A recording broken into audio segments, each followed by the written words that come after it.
Hola, bienvenidos.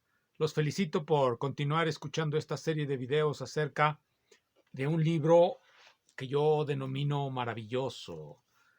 Tres ensayos acerca de Nietzsche, tres ensayos sobre Nietzsche, de la pluma de excelentes filósofos zacatecanos, Sergio Espinosa Proa, Nelson Guzmán Robledo y Leobardo Villegas Mariscal. Ya analizamos con algún detalle el artículo de Villegas. Estamos ya en el artículo de Espinosa Proa, que se titula Vistas a lo trágico. Es el ensayo que aparece como el segundo y que tiene 43 páginas, es el segundo más largo, Vistas a lo trágico. Y vamos a analizar hoy dos parágrafos ya de los finales, 8 y 9. Y posteriormente, en el último video, analizaremos los parágrafos 10 y 11. ¿De qué nos hablan estos parágrafos, los parágrafos 10, 8 y 9? ¿De qué nos hablan? Nos hablan de un libro de Friedrich Nietzsche que se titula El nacimiento de la tragedia. Y cuando yo leo lo que nos dice Espinosa Proa al principio del parágrafo 8, lo voy a leer. El nacimiento de la tragedia es un escrito volcánico, un inmenso signo de interrogación impreso en el pecho del tiempo, una impresionante cicatriz. Al volver a leer, uno siempre está volviendo a él. Las líneas del ensayo de autocrítica, redactado 16 años más tarde, surge, espontánea aunque culposamente, la pregunta sobre el estado de salud de Nietzsche. Cuando lo leo me doy cuenta que Spinoza no escatima ditirambos ante los autores que le impresionan. Lo que me resulta extraño es que Spinoza Pro es un espíritu virgen. A él le impresionan mucho ciertos filósofos y no deja de elogiarlos, de cubrirlos de epítetos. Veamos otro ejemplo de ese estilo, de esa sintaxis que se presenta ante nosotros. Veamos la introducción a este libro, Ensayos, El fin de la naturaleza, ensayos sobre Hegel. ¿Qué nos dice en el prólogo, titulado Pensar el fin? Nos dice lo siguiente. En enorme medida, el grado o índice de actualidad de una filosofía se sigue midiendo por su proximidad o alejamiento respecto de Hegel. Es este el nombre propio de todo un destino del pensamiento, el nombre de un maelstrom de la cultura. Sin embargo, por lo mismo, el acuerdo o desacuerdo que particularmente pueda celebrarse con esta obra, quizá excesiva, reviste escaso interés. Cuando decimos que es un destino, apuntamos a lo siguiente. No es posible escapar de Hegel. Sí, bueno, parece ser que a Spinoza Proa lo sorprenden mucho los filósofos del idealismo alemán, lo sorprende mucho Nietzsche, los filósofos del post-idealismo alemán, los filósofos que corresponden a la descomposición del idealismo alemán, pero en gran medida ellos son los que acaparan su alma, siempre virgen ante el idealismo. No tengo dudas de que si leyera, bueno, a Schelling, no tengo dudas que lo va a cubrir también de epítetos muy elogiosos. Puros elogios es lo que nos propina Spinoza Proa en sus ensayos.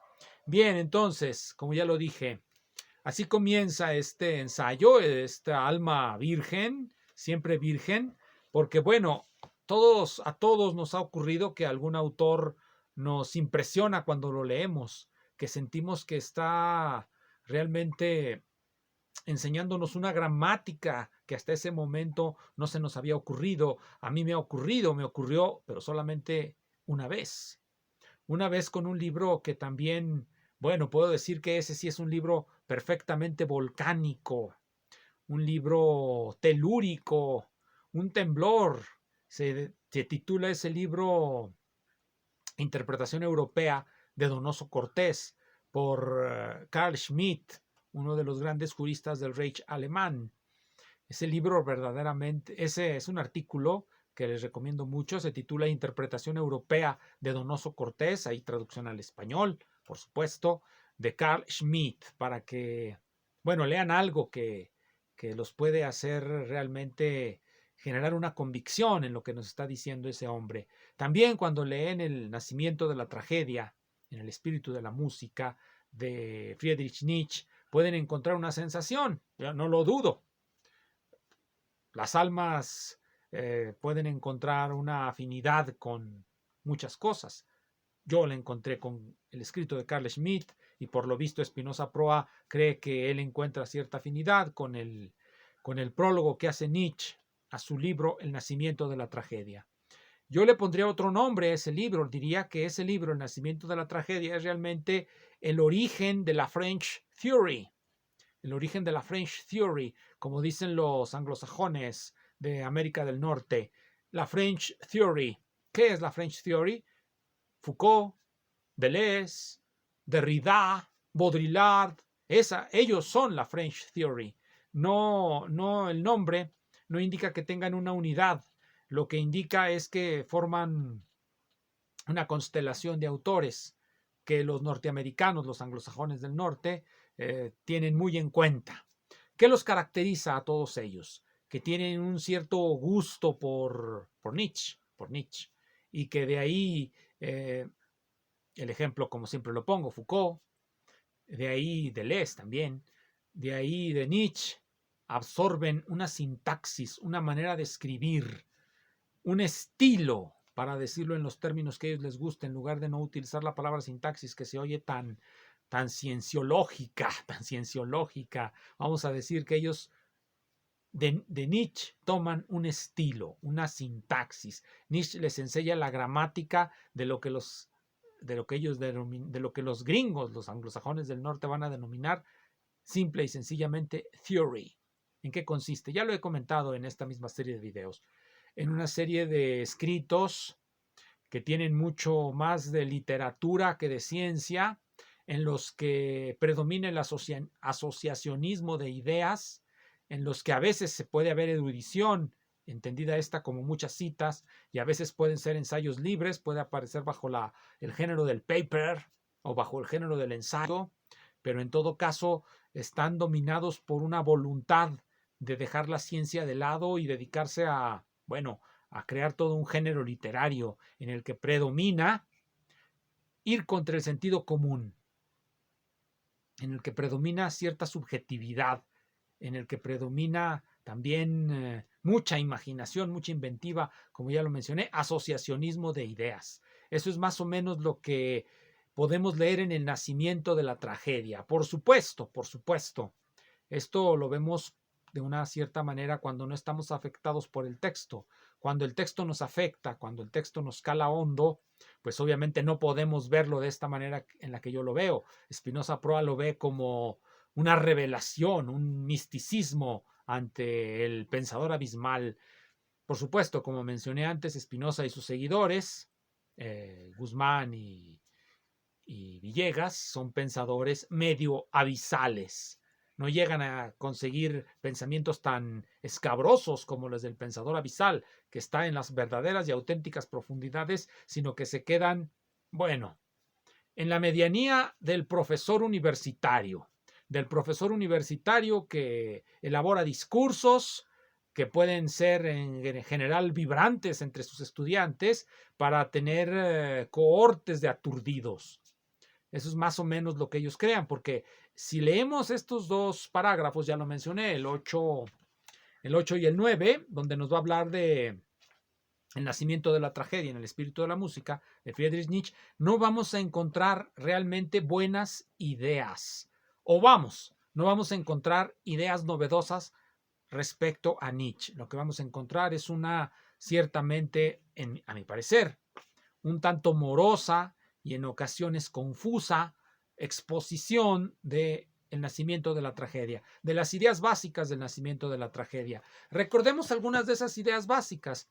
Alguna de esas ideas básicas es que Nietzsche, y aquí voy a recordar algo fundamental, El nacimiento de la tragedia fue la primera obra académica de Friedrich Nietzsche, cuando éste ya había accedido a una cátedra de filología en una buena universidad alemana. Inmediatamente que salió esta obra, se vio envuelta en un contraataque de sus compañeros filólogos. Pero en ocasiones, cuando hacen esta presentación de estas cosas, siempre dicen es que Nietzsche era un incomprendido. Y quien lo atacó, von Wilamowitz, o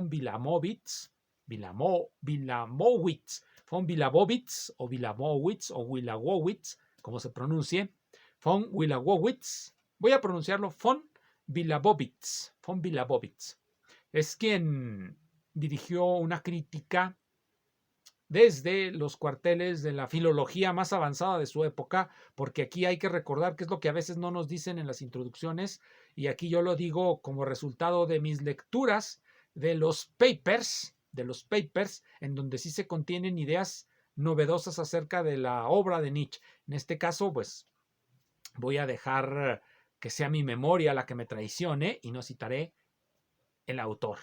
Bien, esto que voy a contar, pues, lo pueden encontrar en la literatura periódica sobre Nietzsche, ciertamente no en Spinoza Proa.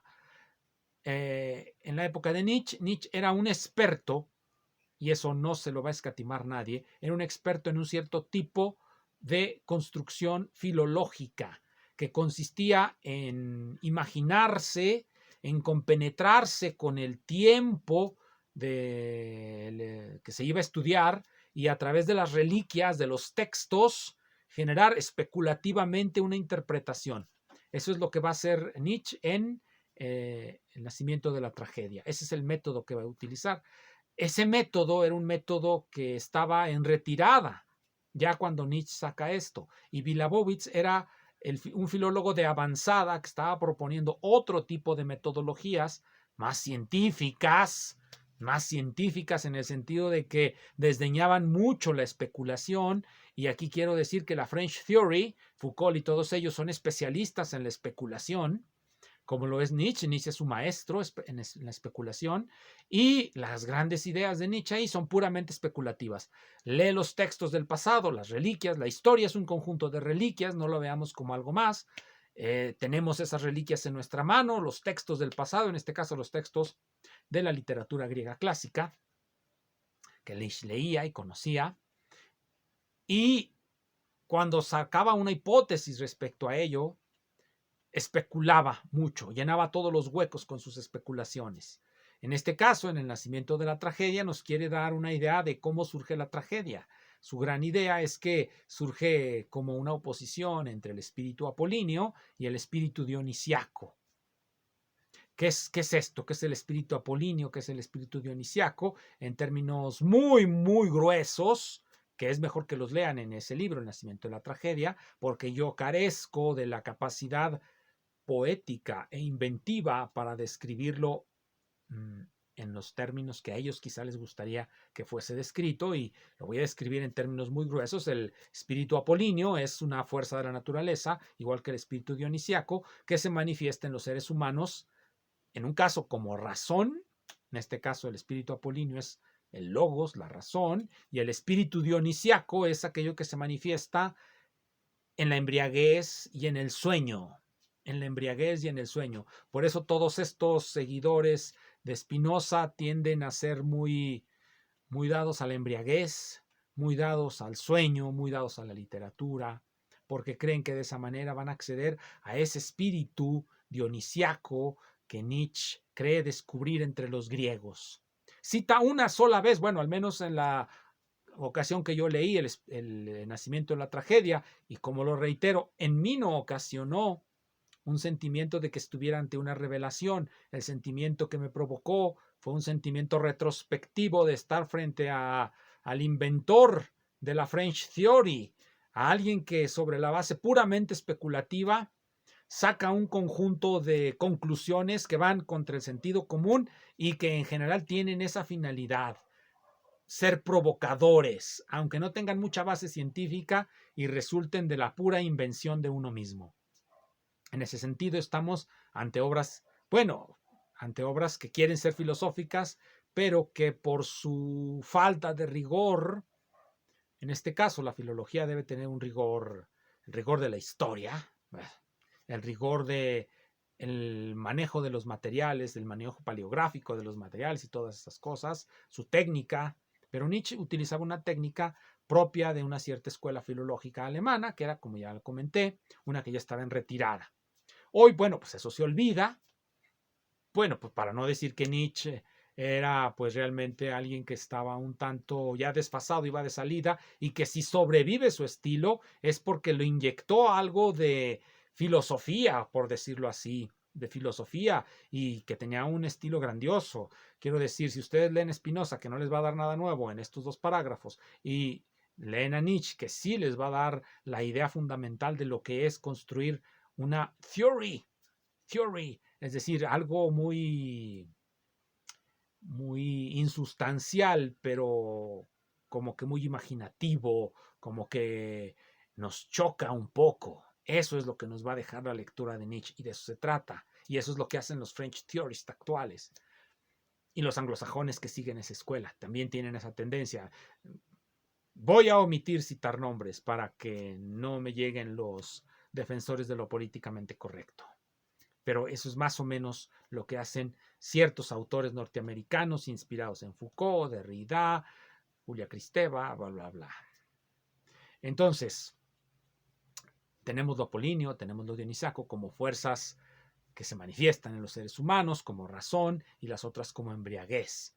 Y Nietzsche ahí es donde, bueno, nos va a dar algunas de sus tesis fundamentales sobre el cristianismo. Esta es una de sus tesis, bueno, digamos más escandalosa, al menos así la denomina Spinoza Proa, escandalosísima. Es un texto quizá excesivo. Bueno, eso le gusta mucho. A él todo le parece, todo lo que hacen estos señores le parece excesivo. Leo, Nietzsche sabe que lo dionisiaco solo da nombre a aquello que será repudiado por el cristianismo. El libro no podría no haber sido excesivo. Bueno, Hegel es excesivo, Nietzsche es excesivo. Eso me recuerda a otro de sus discípulos, que sí lo voy a mencionar, es Sigifredo Esquivel Marín, que también escribe mediante fórmulas. Él dice de Foucault, Foucault es rizomático y libertario. Y después leemos un artículo de este mismo gran autor, sabio, sobre Castoriadis, y nos va a decir, él también es rizomático y libertario. Entonces, cuando nosotros, esto lo copió de Spinoza o lo sacó de Spinoza. Si leemos, como ya lo leí, cuando habla de Hegel, Hegel es excesivo. Cuando habla de Nietzsche, Nietzsche es excesivo. Bueno, ellos viven en los excesos. Claro, va de acuerdo con su concepción de que hay que estar en la embriaguez. La embriaguez es, por supuesto, un exceso de alcohol en nuestra sangre. Y el sueño, bueno, eso no es un exceso, eso es más bien el modo en cómo el cerebro drena las toxinas. Entonces, exceso sí, la embriaguez, y el sueño pues no casca muy bien con sus ideas. Entonces, el nacimiento de la tragedia. Mencionaba que en mi lectura que yo hice de Nietzsche solamente hay una cita un tanto de pasada a la poética de Aristóteles. La poética de Aristóteles ya está dentro de un curso que Nietzsche considera decadente. ¿Cuál es este curso? La consideración racional de la poesía. Es decir, en la poética, Aristóteles nos va a dar una teoría racional de lo que es la tragedia y de lo que es la epopeya. No hay el libro de la comedia, solamente eso nos habla Aristóteles, tragedia y epopeya. Y de hecho ahí viene una de sus teorías fundamentales, o más bien alguna de las cosas que causa todavía impacto en quien lo lee. La tragedia es para hombres un medio tontos y para mujeres inteligentes. La epopeya es para los auténticos hombres cabales, los hombres inteligentes que dirigen a las masas. ¿Por qué? Porque la epopeya va a retratar a los héroes embelleciéndolos. Y la tragedia, bueno, la tragedia va simplemente a mostrar a los hombres de la mejor manera posible frente a labores que el destino les ha, bueno, pues les ha impuesto y que generalmente terminan pues mal. Entonces, Nietzsche va a tomar como punto de partida ese género literario, la tragedia, pero no va a utilizar una aproximación racional como la de Aristóteles, sino que va a hacer uso de esos espíritus telúricos, espíritus que quién sabe de dónde saca, de su imaginación o de sus muchas lecturas, lo dionisiaco y lo apolíneo, como manifestaciones de fuerzas que existen, bueno, en el lenguaje schopenhaueriano y kantiano, que no le queda otro remedio que utilizar en estas primeras obras, que están pues en la cosa en sí. Lo dionisíaco y lo apolíneo vienen de más allá del mundo de las apariencias. Continuaremos con esto. Gracias.